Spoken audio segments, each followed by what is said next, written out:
మా తాతలు గట్టిగా తిన్నారు, వాళ్ళే తిన్నారు, నేను కూడా తింటారా బాయ్, మా తాత గట్టోడు, మా తాతకు షుగర్ లేదు, మా అయ్యకి లేదు అని అంటా ఉంటారు చాలా మంది. చూసిన మీ తాతకి షుగర్ లేదు, మీ తాత గట్టిగా దొబ్బి తినేటోడు. ఏంది కార్బోహైడ్రేట్స్ మొత్తం మన ఇండియన్ ఫుడ్స్లలో ఎక్కువ కార్బోహైడ్రేట్ సోర్స్ ఎక్కువ ఉంటుంది.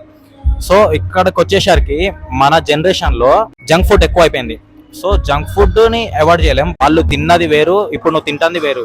వాళ్ళు చేసేంత వర్కౌట్, లైక్ వాళ్ళు ఏదైతే కార్డియో చేసేటోళ్ళు నువ్వు అది చేయట్లే. ఇప్పుడు నువ్వు బజార్ పోవాలన్నా బైక్ వేసుకొని పోతున్నావు, వాళ్ళు 5 కిలోమీటర్స్ 10 కిలోమీటర్స్ వాళ్ళు నడిచేటోళ్ళు. నేను ఈ వీడియోలో ఏం క్లియర్ చేద్దాం అనుకుంటాను అంటే, వాళ్ళ లైఫ్ స్టైల్ వేరు, నీ లైఫ్ స్టైల్ వేరు. వాళ్ళు ఉన్నప్పుడు ఒక లెక్క, ఇప్పుడు ఒక లెక్క, నీ కొడుకులు పుట్టినాక ఇంకో లెక్క. ఈ ఫ్యాషన్ ఏదైతే జనరేషన్ ఉందో దాన్ని తగ్గట్టు మీరు ఫుడ్ అనేది క్లీన్గా పెట్టుకోండి. సో క్లీన్గా పెట్టుకొని మూవ్ ఆన్ అయిపోండి.